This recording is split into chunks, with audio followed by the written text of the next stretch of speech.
Você está pronto para sentir medo de verdade? O que você está prestes a ouvir não são simples histórias para dormir. São ecos do impossível, sussurros coletados nos lugares mais sagrados e, ao mesmo tempo, mais profanados, os cemitérios. Hoje, abrimos as portas de criptas esquecidas e desenterramos os testemunhos daqueles que viram o que não deve ser visto, daqueles que sentiram o sopro gelado do que já não pertence a este mundo. Compilamos 10 relatos que desafiam a lógica, 10 fragmentos de escuridão que o levarão ao limite da sua sanidade. Nesses lugares, a fé é posta à prova e, às vezes, a escuridão responde ao chamado. Prepare-se para uma viagem onde cada sombra é uma ameaça e cada silêncio esconde um grito. Ajuste seus fones de ouvido, apague a luz. A primeira porta já está se abrindo. História 1. O choro que se ouvia debaixo da terra em um cemitério de Morelia, México. O padre Anselmo não era um homem jovem. Suas mãos, manchadas pela idade e pela cera de milhares de velas, haviam batizado e dado a extrema-unção a 3 gerações na mesma paróquia. Ele conhecia o cemitério municipal de Morelia como conhecia a abside de sua igreja.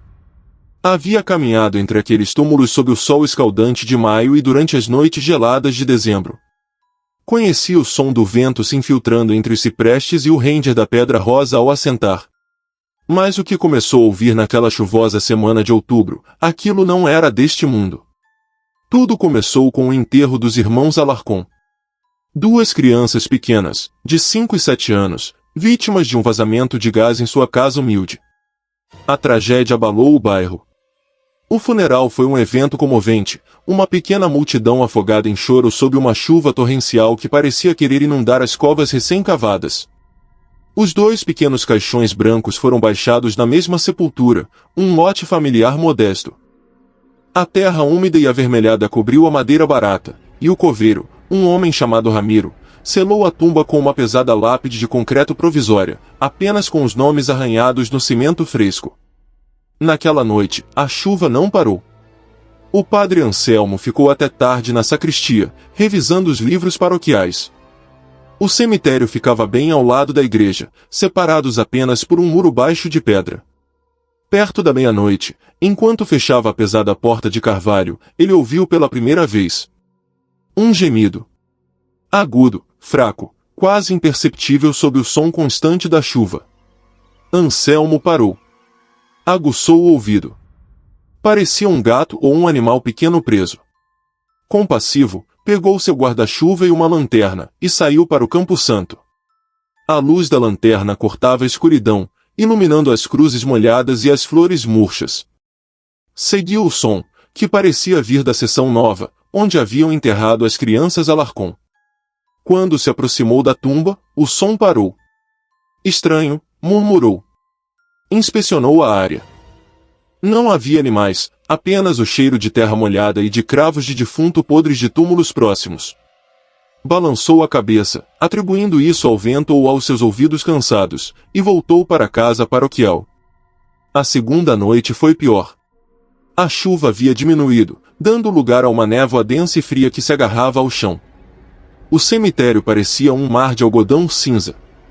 O padre Anselmo havia terminado suas orações noturnas e se preparava para dormir quando o som retornou. Desta vez não era um gemido. Era um choro. Inconfundivelmente, o choro de uma criança. Um soluço desesperado, abafado, que parecia vir de muito longe. Mamãe! Mamãe! O coração do sacerdote deu um salto. Vestiu a batina sobre o pijama e correu para o cemitério. A névoa era tão espessa que mal podia ver as próprias mãos. Quem está aí? Gritou, sua voz soando oca. Há alguém ferido. O choro se intensificou. Ajuda! Estou com frio. Está escuro. O cemitério estava trancado. Ninguém poderia ter entrado. Anselmo chegou à tumba dos irmãos Alarcón. O som vinha, sem dúvida, de lá. Ajoelhou-se na lama, encostando o ouvido na lápide de concreto provisória. O frio da pedra queimou sua pele. Debaixo, de dentro da terra selada, o choro era cristalino. Padre, por que nos deixou aqui? Tire-nos daqui! Anselmo recuou horrorizado, caindo sentado no barro. Benzeu-se 3 vezes, seus lábios murmurando o Pai Nosso sem controle. Era possível? Um enterro prematuro? Catalepsia? A ideia era monstruosa. Mas eram 2 crianças, ambas ao mesmo tempo? Levantou-se e correu para buscar Ramiro, o coveiro, que vivia em uma pequena casa ao lado da entrada do cemitério. Bateu na porta com força até que um Ramiro sonolento e mal-humorado abriu. Padre! O que aconteceu? São 3 da manhã. Ramiro, as ferramentas. Rápido! As picaretas, as pás. Temos que abrir a tumba dos Alarcon. Ramiro olhou para ele como se estivesse louco. Abrir? Padre, está selada. Ficou louco? É um pecado. Eu ouvi choros, Ramiro. Vem da tumba. Podem estar vivos, gritou Anselmo, sua voz embargada pelo pânico. O rosto de Ramiro empalideceu. Sem dizer mais nada, pegou 2 pás e uma pesada marreta de ferro. Correram de volta para a tumba. A névoa havia se dissipado um pouco, mas o ar estava pesado, anormalmente quieto. Quando chegaram, o choro havia parado. Não ouço nada, padre, disse Ramiro, olhando nervosamente ao redor. Estavam chorando. Juro por Deus. Bem aqui, insistiu Anselmo, apontando para a lápide. Padre, às vezes a terra senta. A água faz barulhos, começou a dizer Ramiro, mas Anselmo interrompeu. Não era água, era uma voz. Comecemos a cavar. Ramiro suspirou, mas obedeceu. Levantou a marreta para quebrar o selo de concreto. Exatamente quando o metal ia atingir a pedra, uma voz clara e diminuta saiu da tumba. Não se incomode. Já é tarde. Ambos os homens congelaram. A marreta escorregou das mãos de Ramiro e caiu no chão com um baque surdo. O padre Anselmo, tremendo, levantou seu crucifixo. Em nome de Cristo, quem fala? Um silêncio pesado caiu sobre o cemitério. Durou 1 minuto, talvez 2. Então, um som diferente emergiu da terra. Não era um choro. Era uma risada. Uma risada seca, gutural, que não pertencia a uma criança. Parecia antiga, cruel e profunda. A risada cresceu em volume, vibrando através do concreto, subindo pelas botas dos 2 homens. Achou que queriam sair, padrezinho, sussurrou a voz, agora distorcida, como se 100 vozes falassem ao mesmo tempo. Eles estão conosco. E tem tanto frio. De repente, pequenos golpes frenéticos começaram a soar de dentro, como dezenas de punhos minúsculos batendo na tampa do caixão. Pum, pum, pum, pum. O som era ensurdecedor, frenético, desesperado. Ramiro gritou e saiu correndo, deixando cair sua lanterna. O padre Anselmo ficou paralisado, banhado pela luz caída. Os golpes continuaram, rítmicos, violentos. O sacerdote começou a rezar o rito de exorcismo em voz alta, sua voz tremendo, mas firme, aspergindo água benta sobre a lápide. Vá de retro, Satana! Os golpes cessaram abruptamente. A risada se transformou em um rosnado furioso. E então, tão rápido quanto começou, tudo ficou em silêncio. Silêncio absoluto. Mais profundo que a noite, mais pesado que a própria tumba. O padre Anselmo nunca mais ouviu o choro. Renunciou à paróquia na semana seguinte. Ramiro não voltou a falar, deixou seu trabalho naquela mesma noite e se mudou para o estado vizinho. A tumba dos irmãos Alarcon permanece selada, mas os habitantes locais dizem que nas noites frias e chuvosas, se você chegar perto o suficiente, não ouvirá um choro, ouvirá uma risada que espera pacientemente debaixo da terra. Você sente esse arrepio na nuca? Isso é apenas o começo da nossa descida à escuridão. Se esta história perturbou sua calma, demonstre. Inscreva-se agora neste canal para não perder os 9 pesadelos que ainda nos esperam esta noite, e deixe seu like se tiver coragem de apoiar o que fazemos.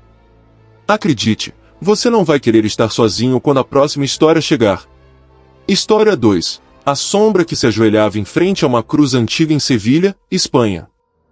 O calor em Sevilha, mesmo à noite, é um manto pesado e pegajoso. O padre Mateu sabia bem disso. Servia há 40 anos na paróquia de San Gil, e o antigo cemitério adjacente era seu refúgio. Ele não o temia, os mortos eram vizinhos silenciosos, muito mais tranquilos que os vivos.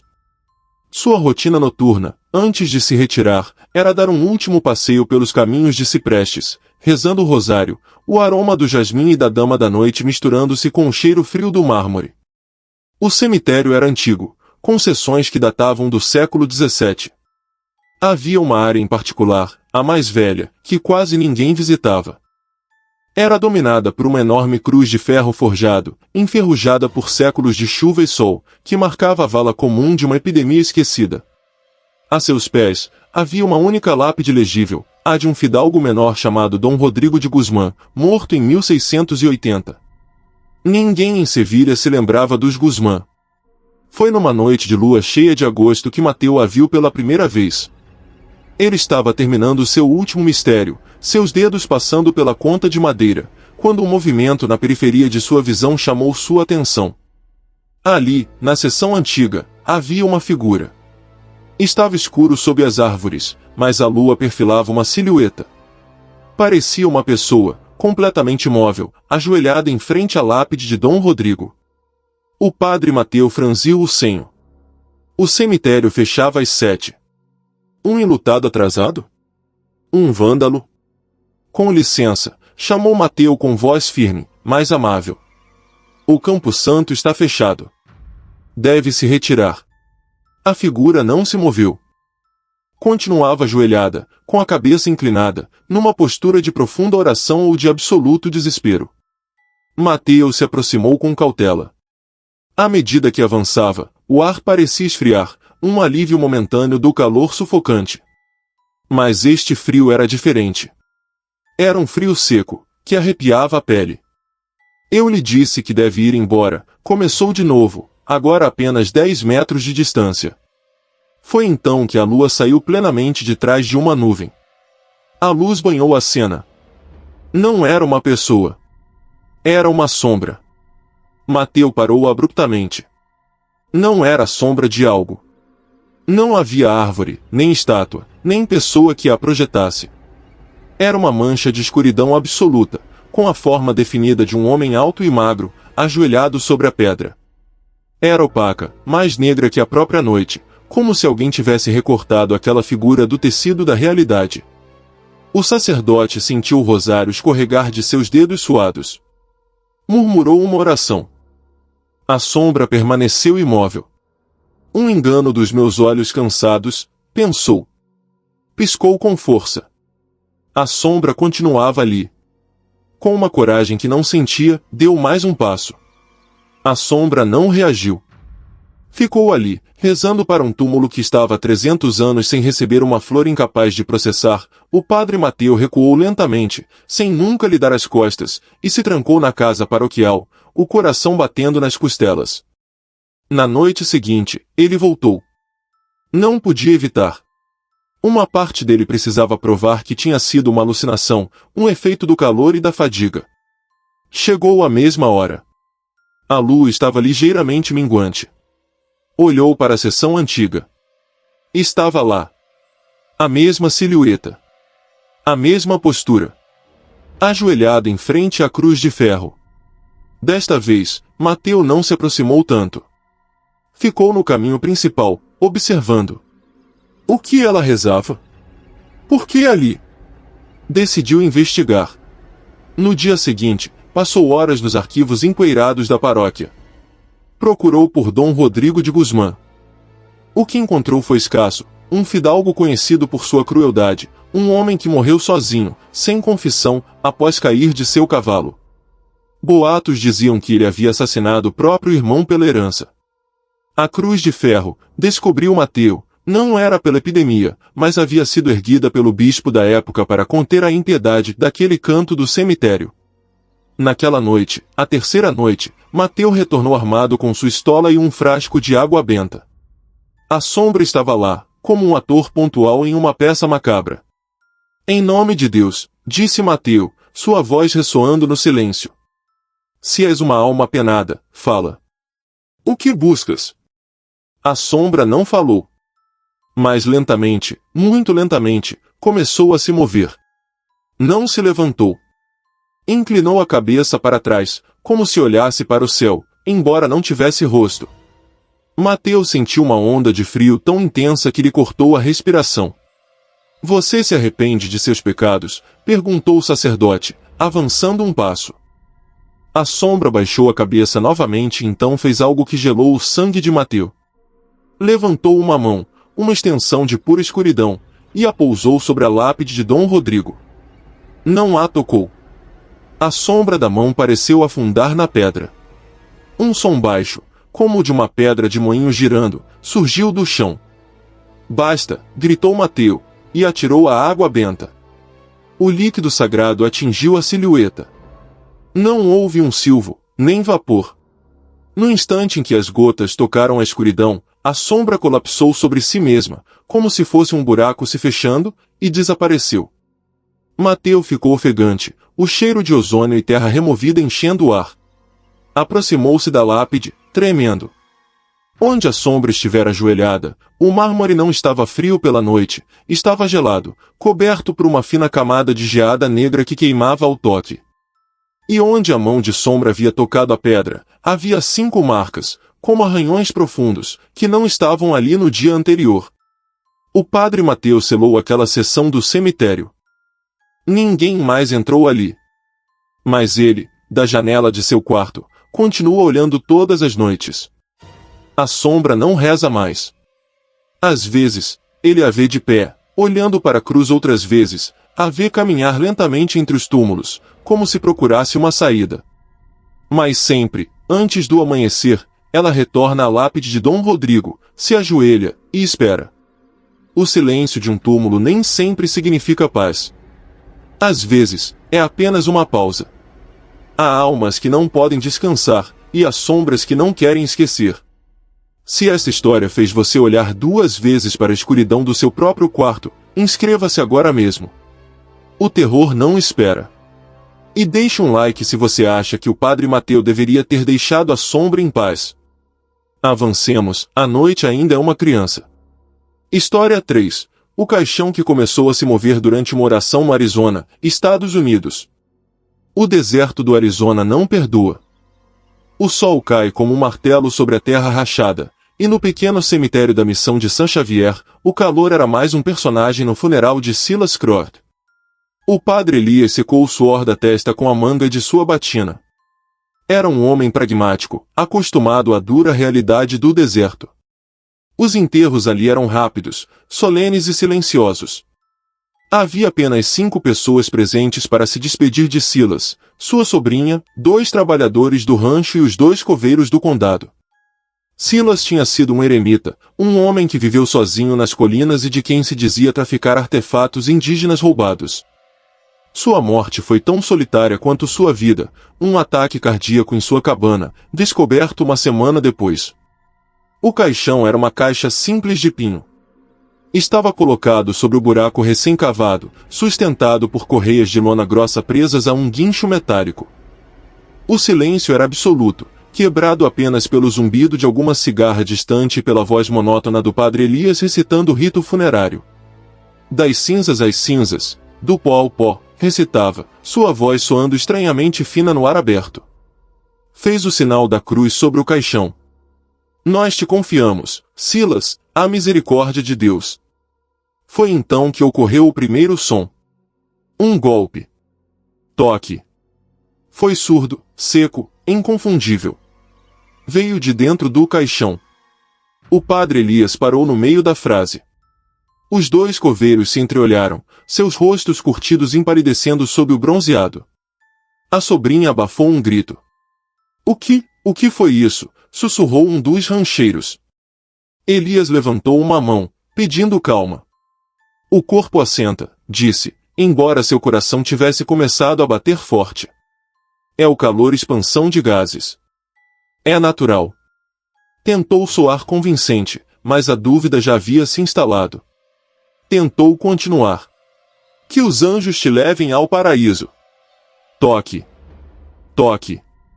Toque. Desta vez foram 3 golpes. Claros, deliberados e muito mais fortes. O caixão de pinho vibrou visivelmente sobre as correias. O silêncio que se seguiu foi pior que os golpes. Foi um silêncio pesado, aterrorizado. A sobrinha começou a soluçar, não de tristeza, mas de puro medo. "Meu Deus, padre!" gritou o outro rancheiro. Ele está vivo? Temos que tirá-lo." Os coveiros, quebrando sua paralisia, moveram-se em direção ao guincho. "Parem!" ordenou Elias. Sua mente corria a 1000 por hora. Catalepsia? Enterrado vivo? Silas havia sido examinado pelo legista do condado. Estava morto há mais de 1 semana. Não havia nenhuma chance de estar vivo.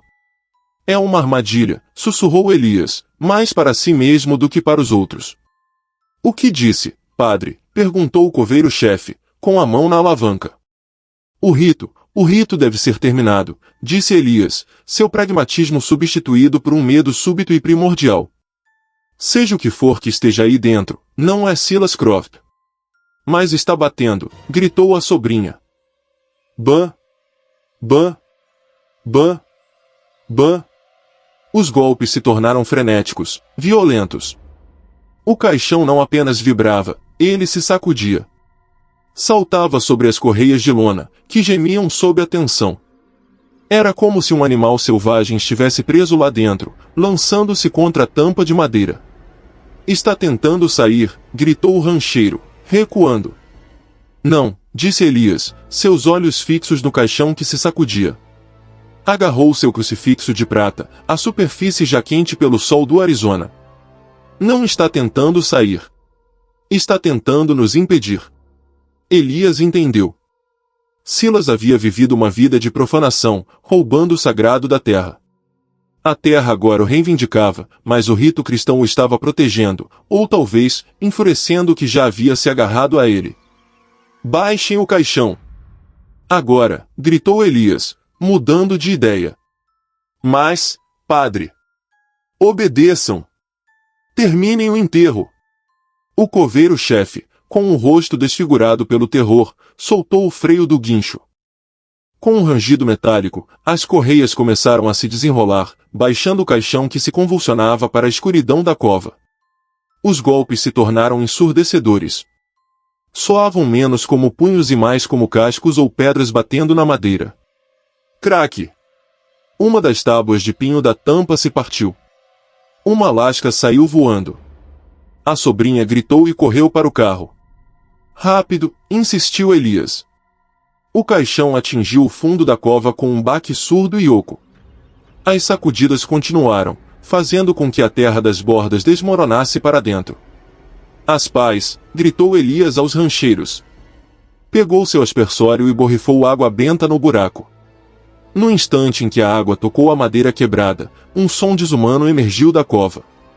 Não foi um grito, mas um silvo profundo, como de uma caldeira superaquecida prestes a explodir. Um vapor fétido, com um cheiro de enxofre e carne velha, saiu do buraco. Os homens começaram a jogar a terra com desespero, o som seco do cascalho batendo na madeira competindo com os golpes que vinham de baixo. Bã! Bã! A terra cobria o caixão. Os golpes ficavam mais surdos. Tum! Tum! Elias rezava em latim, em voz alta, gritando as palavras da encomendação final. Tum! E então, silêncio. Os homens pararam de cavar, respirando com dificuldade. O vapor se dissipou. O sol continuava brilhando. Tudo estava quieto. Terminaram de encher a cova em 5 minutos, sem dizer uma palavra. Socaram a terra com força. Ninguém falou no caminho de volta. Os rancheiros foram embora sem se despedir.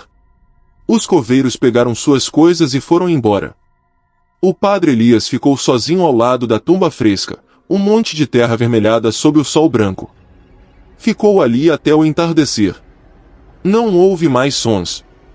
Mas enquanto observava, viu algo que o fez recuar. A terra da tumba, a terra que haviam acabado de socar, estava se movendo. Não com violência, mas com um ritmo lento e deliberado. Subia e descia, como se a tumba estivesse respirando. Às vezes, a oração final não é um consolo para a alma, mas um desafio para o que a reivindica. O padre Elias aprendeu que algumas tumbas não devem ser fechadas. Se o som desses golpes ainda ressoa em seus ouvidos, inscreva-se neste canal. Prometemos que o silêncio que virá será ainda pior. E deixe seu like se você acha que o verdadeiro horror apenas começou.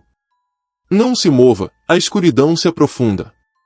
História 4. A mulher vestida de preto que pedia confissão em Veracruz, México. O cemitério de Veracruz cheira a sal, a umidade e a gardênias maduras demais. A névoa do Golfo entra rolando todas as noites, envolvendo os túmulos em um abraço branco e espesso. O padre Javier, um homem jovem recém-designado para a paróquia do Porto, achava a atmosfera opressiva. A grade principal do cemitério era uma obra-prima de ferro forjado do século XIX, enferrujada pela brisa marinha. Javier tinha o costume de fechar pessoalmente o pesado cadeado ao anoitecer, depois da última missa. Uma noite, durante a temporada de nortes, quando o vento batia com força, ele chegou à grade e a encontrou lá. Era uma mulher, de costas para ele, olhando para dentro do cemitério. Estava vestida completamente de preto, com uma mantilha pesada que lhe cobria a cabeça e o rosto. Parecia uma viúva de luto rigoroso, de uma época já passada. Senhora, disse Javier, limpando a garganta. Já é tarde. Vou fechar. A mulher se virou. A névoa era tão densa que ele não conseguia distinguir seus traços sob o véu, apenas a escuridão absoluta onde deveria estar seu rosto. Padre, sua voz era um sussurro, seca como folhas mortas. Por favor. Preciso me confessar. É urgente. Minha alma está em perigo. Javier hesitou. O protocolo era claro, a confissão devia ser no confessionário, dentro da igreja. Mas o desespero em sua voz era palpável. E o vento uivava, como se a incentivasse. Senhora, a igreja está ao lado. Vamos até lá. Não posso, sussurrou ela. Não posso deixar esta porta. Por favor, padre. Ouça-me aqui. A grade servirá. Ela se ajoelhou na calçada molhada, do lado de fora do cemitério, e juntou suas mãos enluvadas de preto. Javier suspirou. Viu a urgência como uma necessidade pastoral. Colocou a estola roxa que levava no bolso e se ajoelhou do seu lado da grade. O ferro frio separava o sacerdote da penitente. Em nome do Pai, e do Filho, começou. Abençoe-me, padre, porque pequei, interrompeu ela. Minha última confissão foi, há muito tempo. Sua voz tremia. Pequei por omissão. Deixei que morresse. Eu o vi cair, e não fiz nada. Javier ouvia pacientemente. Eram os pecados habituais, remorso, culpa, medo. Quem era, minha filha? Perguntou suavemente. Era, meu marido. Eu o odiava. Ele me batia. Ele caiu no poço, em nosso pátio. Gritou meu nome. E eu fiquei na cozinha. Ouvi como a água, como ele lutava. E fiquei quieta. Rezei para que terminasse. A mulher começou a soluçar, um som seco, sem lágrimas. Javier sentiu uma profunda piedade. Deus é misericordioso, filha. O arrependimento é o primeiro passo. Não terminei, disse ela. Depois que ele morreu, eu o enterrei perto do rio. Mas a alma dele não descansa. E agora ele vem atrás de mim. Ele está aqui. Javier olhou por cima do ombro da mulher, para a rua enevoada. Não havia ninguém. Você está segura aqui, na casa de Deus, tranquilizou-a, reze o ato de contrição comigo. Javier baixou a cabeça e começou a oração de absolvição. Ego te absolvo a peccatis tuis. Recitou as palavras sagradas. O vento parou de repente. Um silêncio total caiu sobre eles, tão absoluto que Javier podia ouvir a batida de seu próprio coração. Quando terminou, levantou a vista. A mulher havia desaparecido. Javier se levantou de um salto. Senhora! Olhou rua acima e abaixo. A névoa estava quieta. Não havia som de passos fugindo. Ela simplesmente havia se desvanecido. Estranho, murmurou. Fechou o cadeado, profundamente perturbado, e se retirou. Não a viu por uma semana. Começou a acreditar que tinha sido um sonho febril, um produto da umidade e da solidão do porto. Mas na noite seguinte, lá estava ela. Mesmo lugar. Mesma postura. Padre, sussurrou ela quando ele se aproximou, desta vez com mais temor do que piedade. Filha? Você foi embora na semana passada. Não pude suportar a absolvição. Ele estava olhando, disse ela, apontando com a cabeça para a escuridão do cemitério atrás de Javier. Javier se virou. Não viu nada, apenas as cruzes brancas na névoa. Terminemos com isto, disse ele, ajoelhando-se de novo, desta vez sem soltar o crucifixo no bolso. Você deve aceitar o perdão. Ele não vai me deixar, disse ela. Meu pecado foi grande, mas meu castigo é eterno. Eu não o deixei descansar, agora ele não me deixa entrar. Entrar aonde? Perguntou Javier. Aí, disse ela, apontando para o cemitério. Meu corpo está aí. Mas minha alma está presa nesta porta. O sangue de Javier gelou. Seu corpo? Debaixo da grande árvore de Sumauma. Sem nome. Javier lembrou-se de uma velha árvore no centro do Campo Santo, um lugar onde ninguém era enterrado devido às enormes raízes. Você está morta, afirmou, não perguntou. Estou perdida, corrigiu ela. E ele está me chamando. Javier olhou através da grade, além do véu, tentando ver seu rosto. Só viu escuridão. Se busca paz, reze comigo. Agora, ordenou. Começou de novo a oração de absolvição, desta vez em voz alta, com autoridade. Eu te absolvo. Enquanto falava, a mulher começou a tremer. Não! Não! Gritava. Ele está aqui. Não me deixe com ele. Em nome do Pai, e do Filho. Um vento violento surgiu dentro do cemitério, açoitando as folhas da Sumauma. A mulher se agarrou às barras de ferro. O metal começou a silvar e a fumegar onde ela tocava, como se suas mãos fossem de ácido.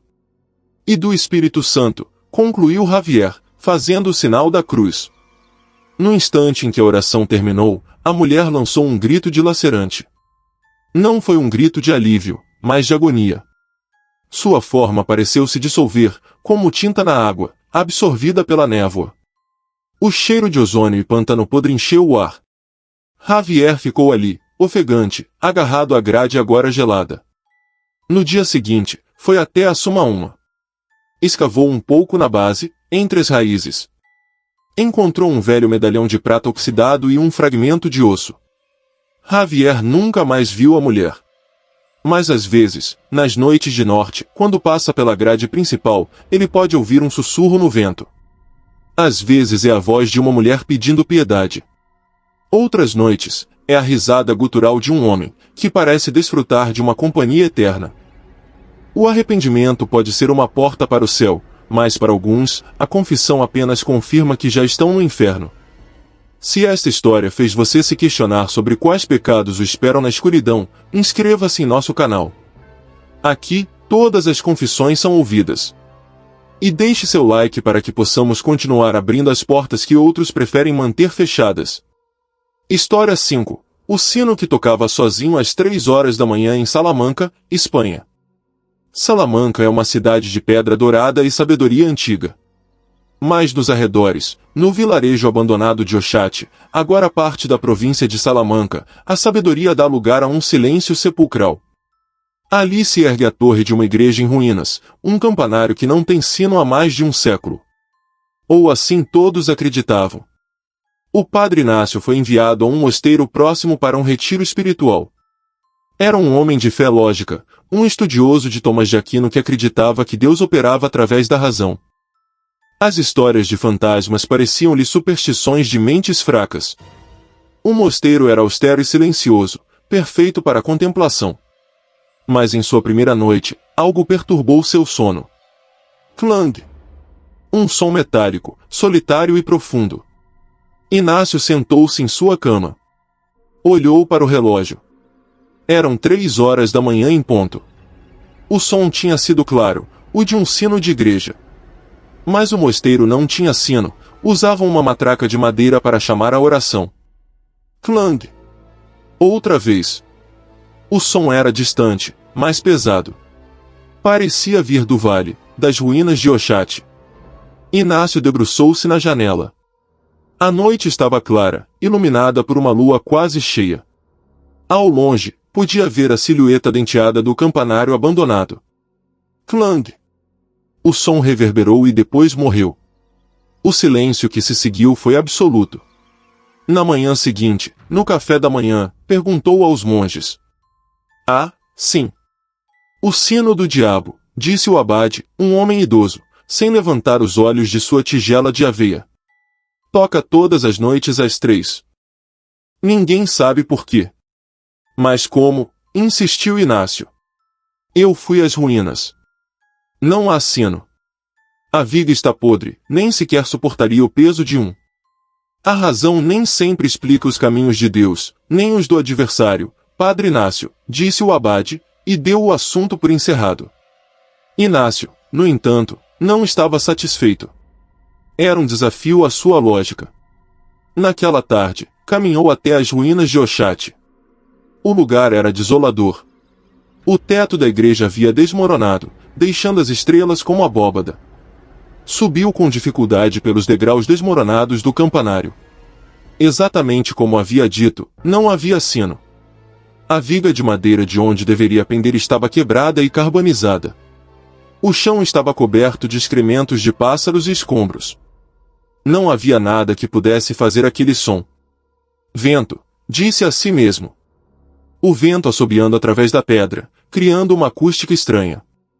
Mas o som tinha sido metálico, inconfundível. Naquela noite, Inácio não dormiu. Sentou-se em sua cela, com a janela aberta, olhando o relógio. 2h58, 2h59.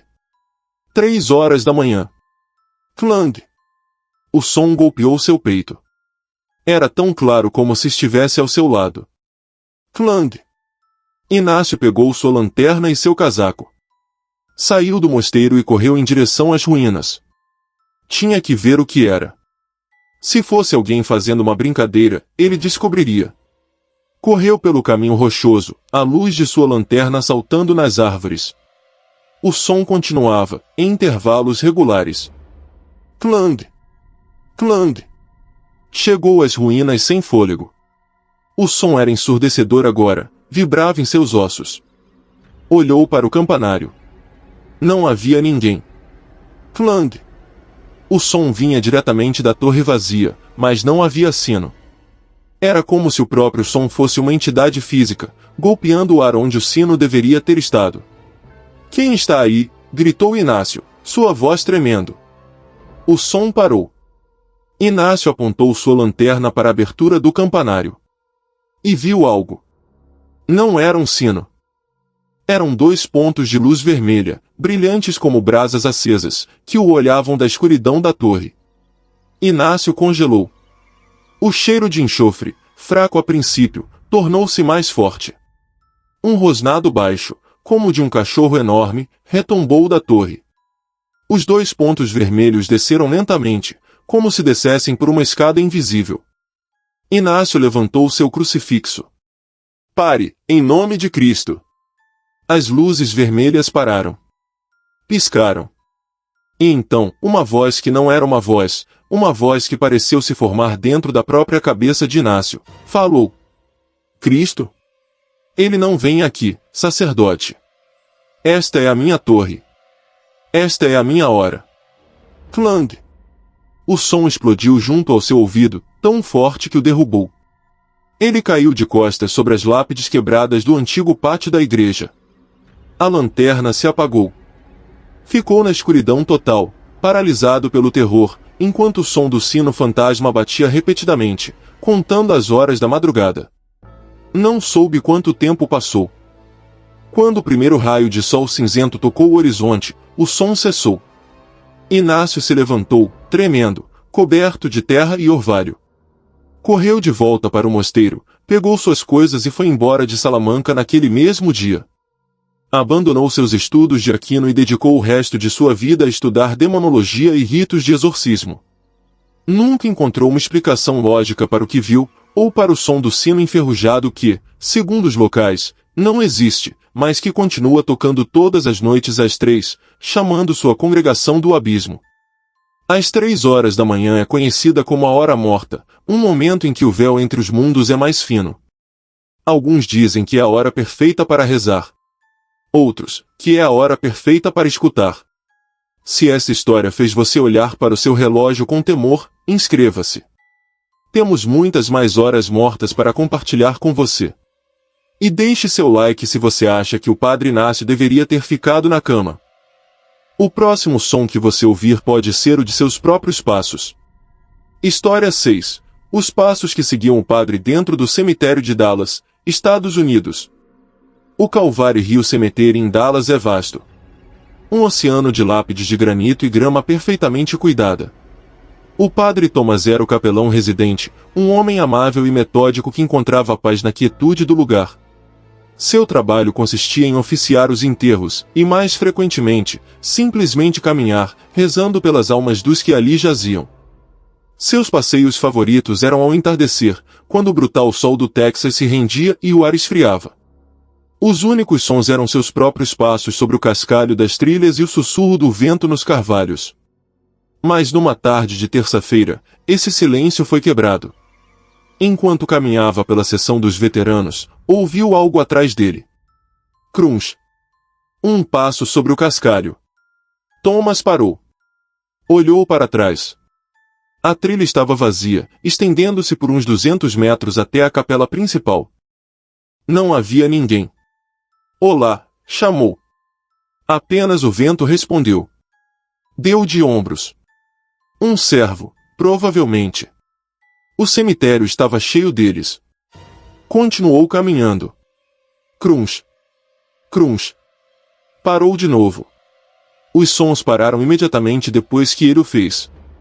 Eram passos, definitivamente. Alguém estava andando atrás dele, imitando sua cadência. Olhou de novo. Nada. O sol estava se pondo, projetando sombras longas e estranhas das lápides. Muito bem, isto não tem graça, disse em voz alta, sentindo-se um pouco tolo. Quem quer que seja, apareça. Silêncio. Começou a caminhar de novo, desta vez mais rápido. Crunch, crunch, crunch. Os passos atrás dele também aceleraram, mantendo a distância. Não se aproximavam, mas também não se distanciavam. Estavam o seguindo. O coração de Thomas começou a bater forte. Isso não era um servo. Um servo teria fugido ou ficado quieto. Isso era deliberado. Chegou a uma bifurcação na trilha. Uma levava de volta à capela, a outra para a antiga seção católica, cheia de anjos de pedra chorosos. Virou bruscamente para a capela. Crunch, crunch, crunch. Os passos viraram com ele, sem hesitar. O padre Thomas era um homem racional. Era Dallas, não a Transilvânia. Devia haver uma explicação. Um brincalhão? Um morador de rua escondendo-se entre os túmulos. Decidiu tentar algo. Parou de andar e ficou completamente imóvel. O silêncio voltou. Esperou. 10 segundos. 30. 1 minuto. Nada. Lentamente, deu um único passo. Crunch. Imediatamente, atrás dele, crunch. Thomas se virou de supetão. Nada. A trilha estava vazia, banhada pela luz laranja do crepúsculo. Já basta, gritou, sua voz tremendo de raiva e uma crescente onda de medo. Virou-se e começou a caminhar quase correndo em direção à capela, seus sapatos batendo no cascalho com força. Atrás dele, os passos se transformaram em uma corrida, crunch, crunch, crunch, crunch, mas soavam estranhos. Não eram passos de sapatos. Soavam, mais pesados. Como se alguém arrastasse os pés. Não, pior. Soavam como se alguém com botas de trabalho pesadas caminhasse sobre vidro quebrado. O som era seco, agudo, e arrepiava sua pele. Chegou às escadas de mármore da capela e subiu correndo de 2 em 2 degraus. Abriu a pesada porta de carvalho, entrou na escuridão fresca do santuário e bateu a porta, o som retumbando na nave vazia. Apoiou-se na madeira, ofegante. O silêncio do santuário o envolveu. Estava salvo. Toque, toque. Uma batida na porta, bem atrás de sua cabeça. Thomas saltou para a frente, tropeçando em um tapete. Virou-se para olhar a porta. Toque, toque, toque. Lentas, deliberadas. Quem é você? Sussurrou. Um silêncio.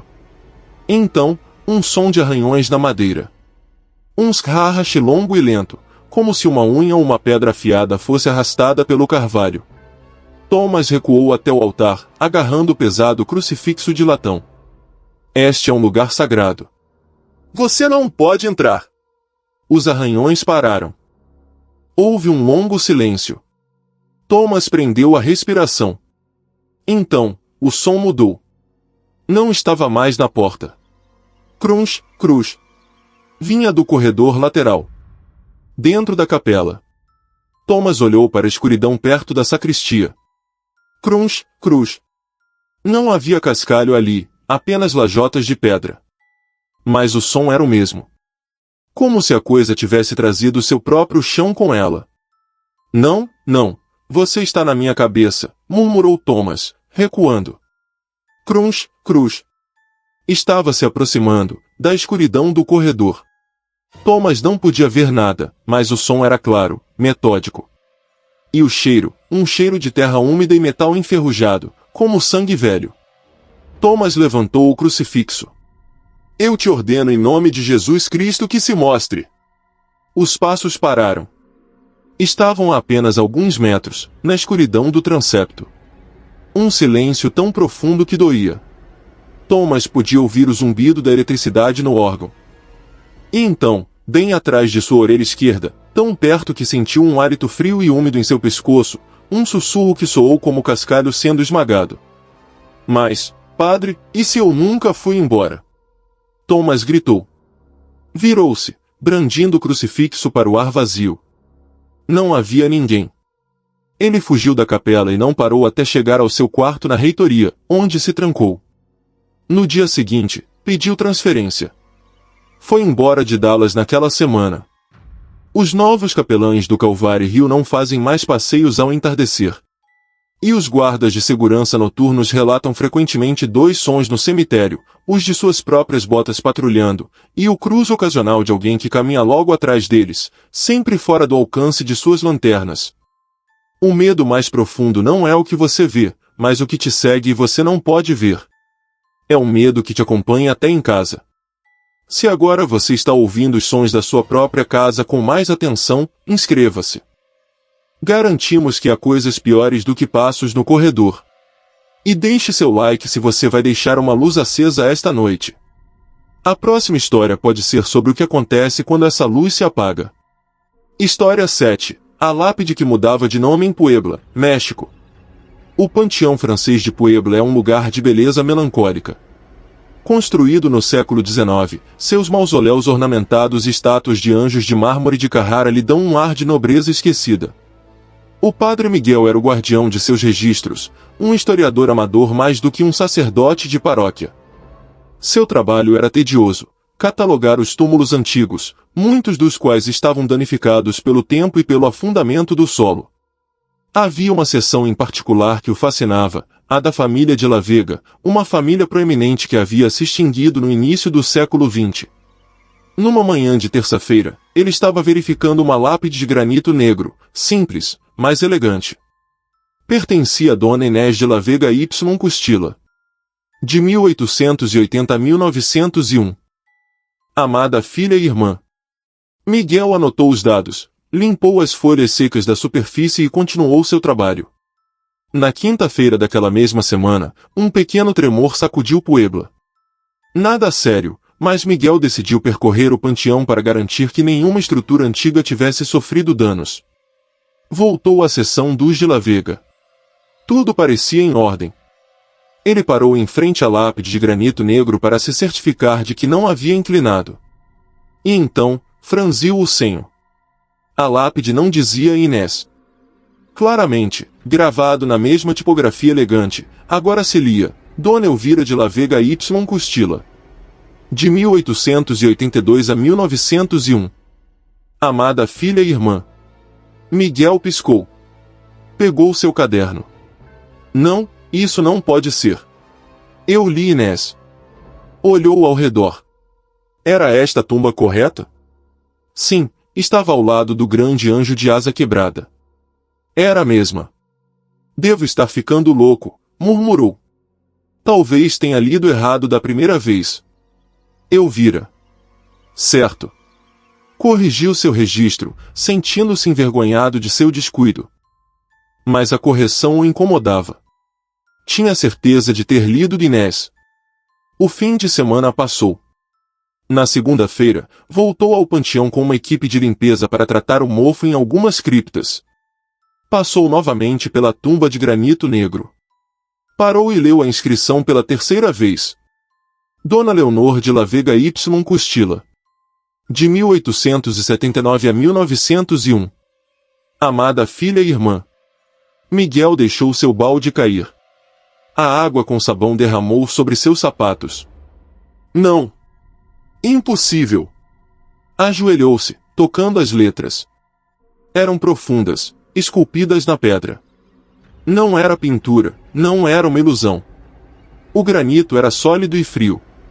O nome Leonor estava ali, tão permanente quanto a própria morte. Aterrorizado e fascinado, correu para os arquivos da igreja. Passou o dia todo revisando os registros de óbito da família de La Vega. O que descobriu o deixou gelado. Dom Fernando de La Vega teve 3 filhas, Leonor, Inés e Elvira. As 3 morreram em 1901. Não havia registro de como morreram. Apenas a mesma data de enterro para as 3. O registro paroquial era suspeitosamente vago, mencionando apenas uma tragédia familiar. Miguel voltou ao cemitério ao entardecer, com uma lanterna e seu livro de registros. O que aconteceu aqui? Sussurrou para a tumba, que agora lia Leonor. Naquela noite, não conseguiu dormir. O que aconteceria no dia seguinte? Voltaria a ser Inés? Ou Elvira? Voltou ao amanhecer. A névoa da manhã ainda cobria o chão. Aproximou-se da lápide. Dona Inés de La Vega Y Costilla. Havia mudado novamente. Meu Deus, exalou. Não é minha imaginação. Estava acontecendo. Mas, por quê? E como? Naquela tarde, Miguel tomou uma decisão arriscada. Sentou-se em um banco em frente à tumba, com sua Bíblia, e decidiu esperar. Viu o sol baixar, pintando o céu de púrpura e laranja. As sombras se alongaram e se fundiram com a escuridão. O panteão ficou em silêncio. Exatamente às 20h04, quando a última luz do sol desapareceu do horizonte, ele ouviu um som. Chink. Vinha da lápide. Chink. Chink. Chink. Era o som de um cinzel batendo na pedra. Miguel acendeu sua lanterna e apontou o feixe de luz diretamente para a lápide. Ela estava tremendo. A pedra vibrava ligeiramente, e pequenas lascas de granito saltavam no ar. Diante de seus olhos, as letras de Inés começaram a se apagar, a se preencher por baixo, enquanto novas letras eram esculpidas ao seu lado. O nome Elvira emergia da pedra sólida, letra por letra, com um som agudo e rangente. Miguel estava paralisado. Isso não era um fantasma, era uma manifestação física, uma alteração da própria matéria. O que vocês querem? Gritou, sua voz embargada pelo medo. O cinzelar parou. A pedra ficou a meio caminho, mostrando Elvir. Um sussurro coletivo, como de 3 vozes falando ao mesmo tempo, surgiu da terra sob a lápide. Que se lembrem de nós. Que se lembrem de mim. Fui eu. Não, fui eu. Ele me amava. As vozes se sobrepunham em uma cacofonia de ciúmes e ódio. O que aconteceu em 1901? Perguntou Miguel, tremendo. O fogo, sussurrou uma voz, Inés. O veneno, sibilou outra, Elvira. A queda, gemeu a terceira, Leonor. Mentirosa! Você o matou. Não, foi você. Miguel recuou. Vocês não morreram em uma tragédia? Nós fomos a tragédia, responderam as três vozes em uníssono. De repente, a lápide começou a vibrar violentamente. Os nomes mudavam rapidamente, sem controle. Inês, Elvira, Leonor, Inês, Leonor, Elvira, as letras piscando tão rápido que se tornavam ilegíveis, uma desordem de granito esculpido. A terra em frente à tumba começou a rachar. Basta, gritou Miguel, jogando água benta sobre a tumba. Em nome de Deus, descansem. A vibração cessou. O som do cinzelar parou. As três vozes gritaram em uníssono, um som agudo que se perdeu na noite. Miguel fugiu. No dia seguinte, voltou com 2 pedreiros. Trouxeram uma laje de concreto simples e cobriram a lápide de granito negro por completo. Miguel realizou um rito completo de enterro sobre o concreto fresco, selando o que quer que estivesse por baixo. Ninguém nunca mais viu a lápide dos de La Vega. Mas os cuidadores do cemitério dizem que, se você passa por ali, às vezes pode sentir uma vibração sob seus pés. E se encostar o ouvido no concreto, pode ouvir um som muito fraco, como de um cinzel sobre pedra, e 3 vozes sussurrando furiosamente, discutindo sobre quem será lembrada primeiro. Um nome gravado em pedra deveria ser eterno. Mas o ódio e o ciúme são ainda mais. Há almas que lutarão pela eternidade apenas para ter a última palavra.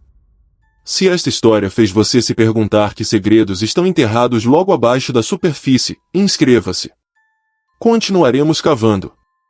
E deixe seu like se você acha que nenhum concreto pode conter um rancor tão antigo. A próxima história espera. História 8. O retrato que sorriu durante um funeral em Madrid, Espanha.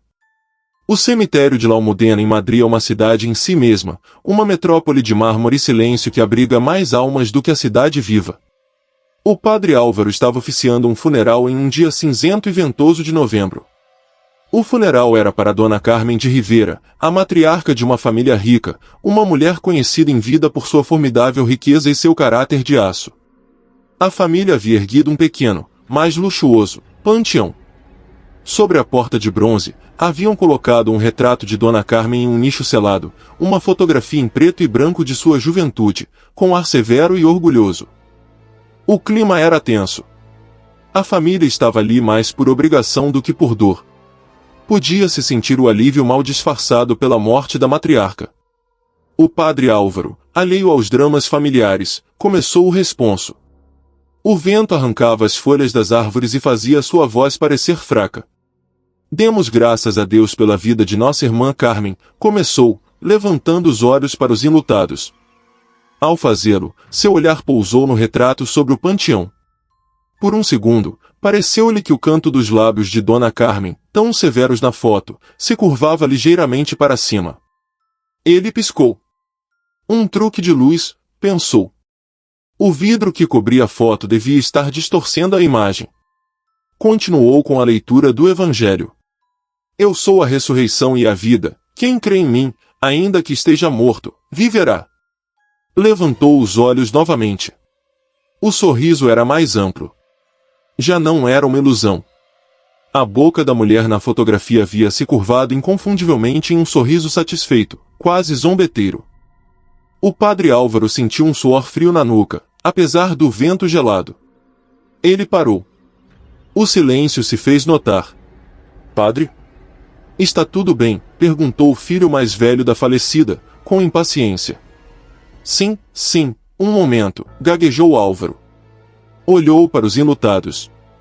Ninguém mais parecia estar olhando para o retrato. Todos olhavam para seus sapatos ou seus celulares. Álvaro engoliu em seco. Isso não está acontecendo. É o estresse. A falta de sono. Tentou se concentrar em seu breviário. Oremos. Pai nosso, que estais no céu.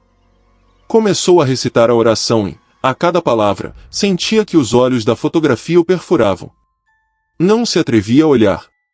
Santificado seja o vosso nome. Um brilho no canto do olho fez levantar a vista. O sorriso agora era largo, mostrando uma fileira de dentes que não eram visíveis na foto original. Era um sorriso triunfante, malicioso. O rosto da jovem Carmen na foto agora tinha uma expressão de cumplicidade diabólica. Álvaro perdeu o fôlego. As palavras morreram em sua garganta. Vamos lá, padre. Podemos terminar com isso? Temos uma recepção, disse o genro. Álvaro, agora pálido como mármore, assentiu mecanicamente. Levantou o aspersório para borrifar o caixão com água benta. Recebei, senhor, em vossa bondade, a alma de vossa serva Carmen. Crac! Um som agudo, como de uma taça de vinho se quebrando. Todos olharam para cima. O vidro grosso que cobria o retrato havia rachado de cima a baixo. E atrás do vidro quebrado, a fotografia havia mudado completamente. A mulher não estava mais sorrindo. Estava rindo. Com a cabeça jogada para trás, a boca aberta em uma gargalhada silenciosa e grotesca. Seus olhos, antes severos, agora brilhavam com uma alegria maníaca. A viúva do filho mais velho soltou um grito e desmaiou. Os outros membros da família recuaram horrorizados. O que é isto? Gritou o filho. É uma brincadeira de péssimo gosto. Mas o padre Álvaro sabia que não era uma brincadeira. Viu como a rachadura no vidro começava a pingar um líquido escuro e espesso, como alcatrão, que escorria pelo mármore branco do panteão. O cheiro de enxofre e perfume caro inundou o ar. Álvaro levantou seu crucifixo em direção ao retrato que ria. Afasta-te, espírito imundo! Em nome de Cristo, eu te ordeno que vás embora. A risada na fotografia parou abruptamente. A imagem voltou à sua expressão severa original. A rachadura no vidro continuava ali, mas o líquido negro havia evaporado. A família, em estado de choque, não esperou que a tumba fosse selada. Fugiram do cemitério. O padre Álvaro ficou com os coveiros, tremendo, enquanto terminavam seu trabalho. Quando tudo terminou, aproximou-se do panteão. Olhou de perto a fotografia. Era a Dona Carmen Severa de sempre. Mas no canto de sua boca, se você olhasse bem de perto, havia ficado o rastro de um sorriso. E a rachadura no vidro nunca pôde ser reparada.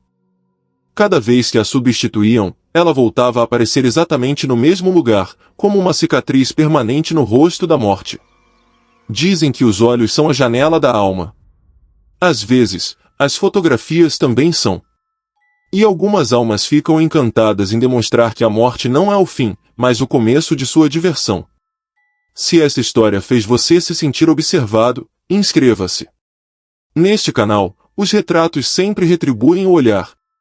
E deixe seu like se você acha que Dona Carmen está rindo neste exato momento. Não olhe para trás, a nona porta está prestes a se abrir. História 9. A porta do mausoléu que se abria sozinha em Houston, Estados Unidos.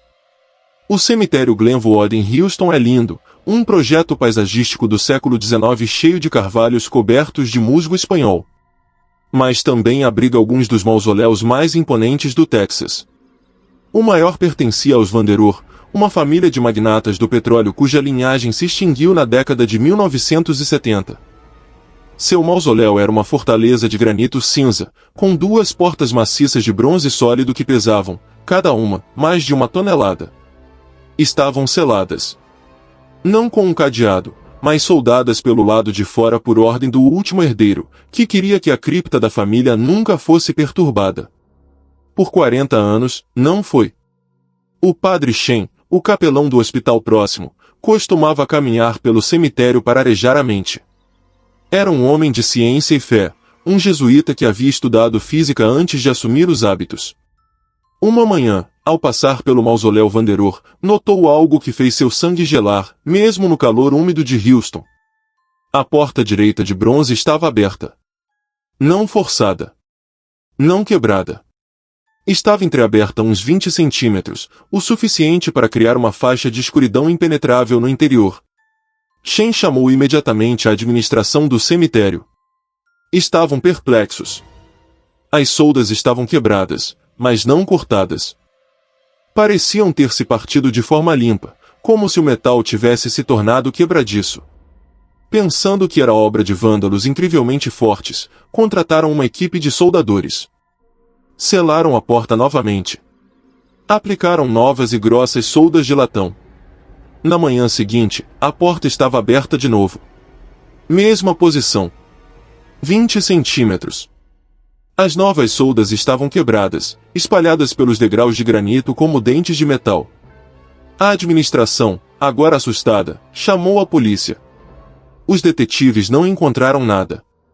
Não havia impressões digitais, nem marcas de ferramentas. Não havia alavanca no mundo que pudesse fazer aquilo sem deixar rastro. Colocaram correntes pesadas e cadeados industriais ao redor das maçanetas. Na manhã seguinte, as correntes não estavam quebradas. Estavam desenroscadas, os cadeados abertos e colocados cuidadosamente ao lado. E a porta, aberta. 20 centímetros. O padre Shen estava fascinado. Isso desafiava a física. Pediram sua ajuda. Padre, isso não é normal. O senhor pode benzer o lugar.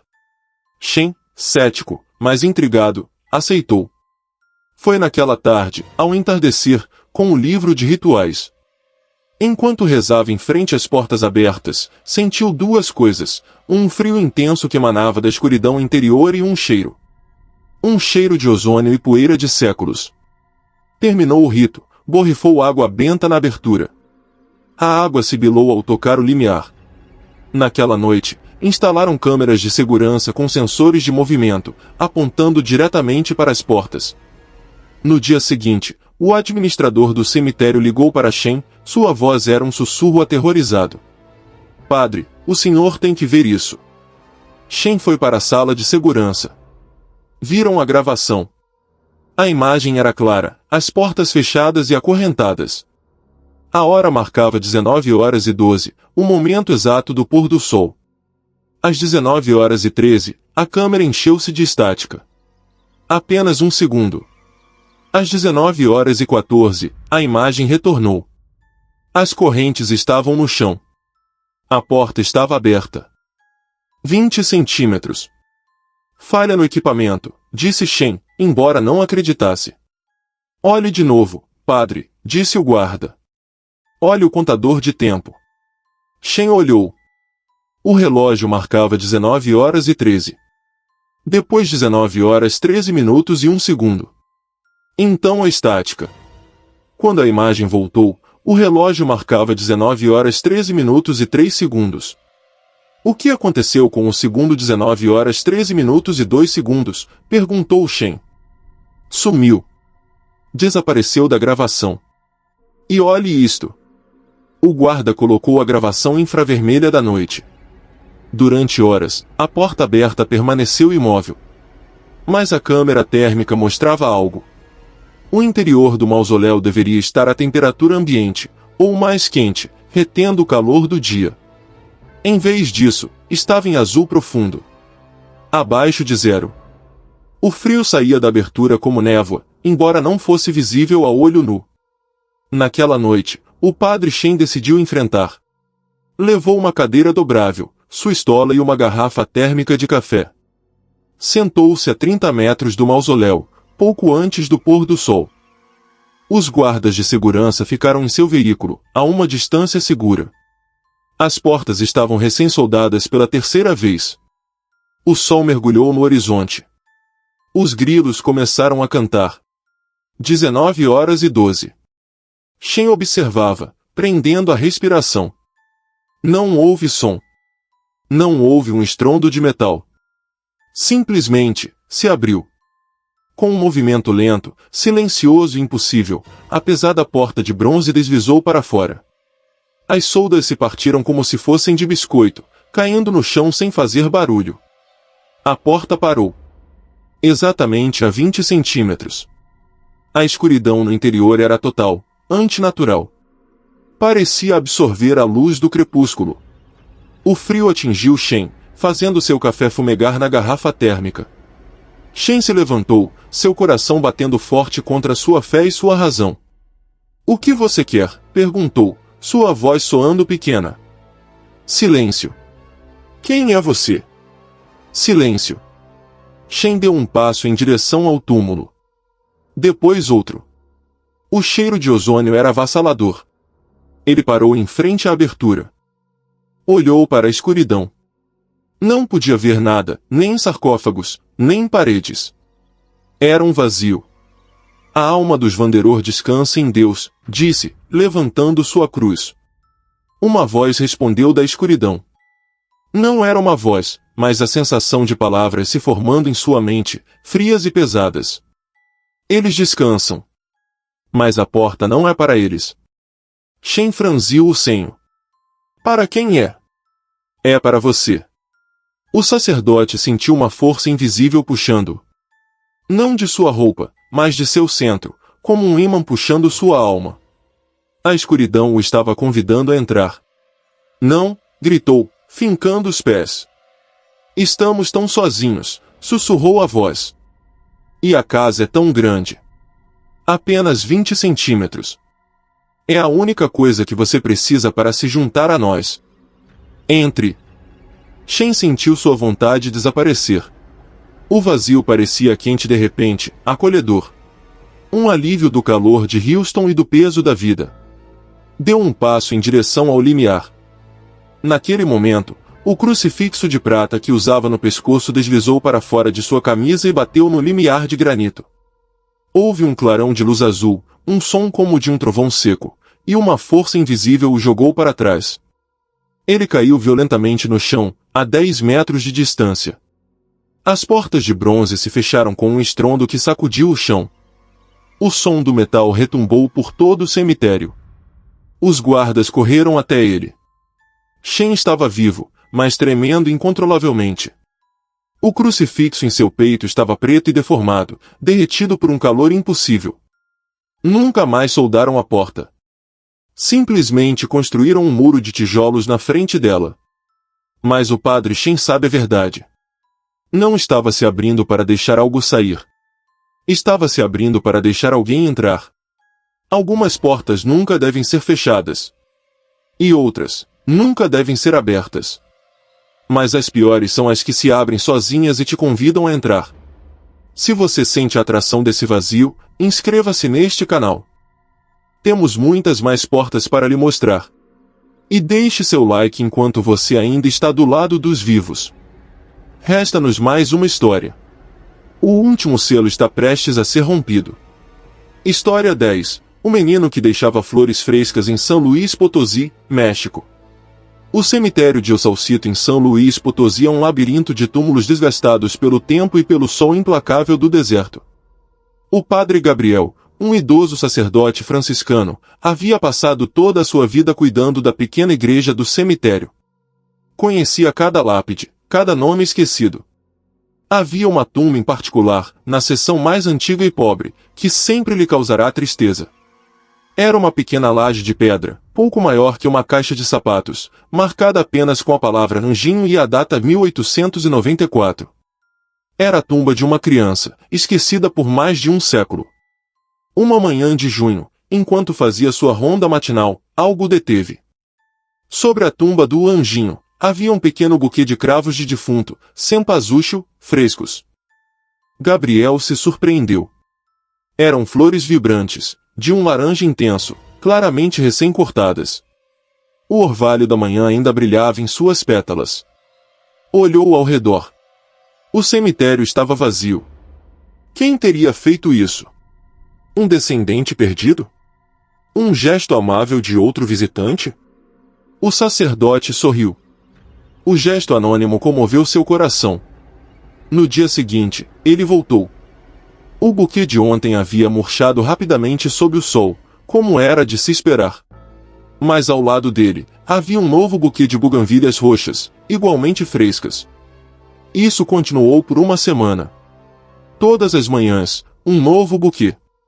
Cravos de defunto, buganvílias e até pequenas rosas silvestres que só cresciam perto do leito seco do rio, a vários quilômetros de distância. O padre Gabriel estava determinado a encontrar e agradecer a essa pessoa piedosa. Decidiu esperar. Levantou-se antes do amanhecer, muito antes de abrirem as portas do cemitério, e se escondeu atrás de um grande mausoléu de pedra que tinha uma visão clara da tumba do anjinho. O ar estava quieto e frio. A luz cinzenta da aurora começou a pintar o céu. Gabriel esperava ver uma senhora idosa devota ou talvez um jardineiro do cemitério. Mas o que viu o deixou sem fôlego. Não viu ninguém entrar. Não ouviu passos. De repente, um menino estava lá. Estava de costas para Gabriel, ajoelhado em frente à tumba. Parecia ter uns 6 ou 7 anos. Usava calções de algodão cru e uma camisa branca simples, roupas de outra época. Estava descalço. Gabriel observou, fascinado. O menino colocou cuidadosamente um punhado de jasmim sobre a pedra. Seus movimentos eram lentos, deliberados. O sacerdote, com o coração cheio de ternura, decidiu sair. Bom dia, filho, disse Gabriel suavemente, saindo de trás do mausoléu. Que lindo que você faz! O menino se levantou de um salto, assustado. Virou-se para olhar o sacerdote. O padre Gabriel parou. O rosto do menino era pálido, quase translúcido à luz do amanhecer. Mas seus olhos eram escuros, profundos e cheios de uma tristeza que nenhuma criança deveria conhecer. Não se assuste, disse Gabriel, tentando sorrir. Eu só queria te agradecer pelas flores. É um gesto muito cristão. O menino não falou. Simplesmente olhou para ele. Você mora perto? Como entrou tão cedo? Perguntou o sacerdote, avançando um passo. O menino recuou um passo. Como você se chama, filho? O menino olhou para a tumba, depois para o sacerdote. Abriu a boca e sussurrou uma única palavra, tão suave que foi quase o vento. Anjinho. O padre Gabriel franziu o senho. Não, filho, esse é o nome na tumba. Como você se chama? O menino apontou para a tumba. Depois apontou para si mesmo. Uma onda de frio percorreu o padre Gabriel, um frio que nada tinha a ver com a manhã. Olhou para o menino, depois para a roupa antiquada. Olhou para seus pés descalços, que estavam perfeitamente limpos, apesar de estarem sobre o pó seco e avermelhado do caminho. Deus! Meu Deus! Gaguejou Gabriel. O menino olhou para ele, e pela primeira vez, sua expressão mudou. A tristeza se transformou em pânico. Ele se virou e começou a correr. Espere! Gritou Gabriel, correndo atrás dele. O menino correu pela trilha, seus pés descalços movendo-se rapidamente, mas sem fazer nenhum som sobre o cascalho solto. Espere, por favor. Não vou te machucar. O menino não olhou para trás. Correu diretamente para o muro dos fundos do cemitério, uma sólida parede de adobe de 3 metros de altura. Cuidado! Você vai se machucar, gritou Gabriel. O menino não parou. No instante em que chegou ao muro, não bateu. Ele simplesmente o atravessou. Como se caminhasse através de uma cortina de névoa. Desapareceu. O padre Gabriel parou abruptamente, ofegante, em frente ao muro sólido. Colocou uma mão trêmula sobre o adobe. Era duro, real.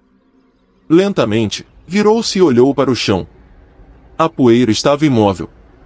Não havia uma única pegada. Nem as suas, pois ele havia ficado na área de pedra, nem as do menino. O caminho de terra pelo qual o menino havia corrido estava perfeitamente liso, sem uma única marca. Gabriel caminhou de volta para a tumba. O buquê de jasmins frescos continuava lá, seu doce aroma enchendo o ar. O sacerdote se ajoelhou. Ele entendeu. Não era um visitante. Era o ocupante. O padre Gabriel passou o resto de seus dias rezando naquela tumba. Nunca mais viu o menino. Mas as flores nunca deixaram de aparecer. Um século depois, o anjinho continuava a chorar sua própria tumba esquecida, o único enlutado de sua própria morte, trazendo flores frescas do mundo que já não podia tocar, mas que, de alguma forma, ainda não havia abandonado. Este é o final da nossa jornada por esta noite. 10 histórias, 10 ecos do impossível. O medo tem muitas formas: o som de um golpe, uma sombra no canto, ou um gesto de inocência que desafia a própria morte. Se essas histórias deixaram uma marca em sua alma, se o fizeram sentir que você não está sozinho na escuridão, então nosso trabalho aqui terminou. Inscreva-se neste canal, porque a noite é longa e os cemitérios estão cheios de histórias que esperam ser contadas. Deixe seu like se você gostou desta descida ao terror. Agora, tente dormir. Se conseguir.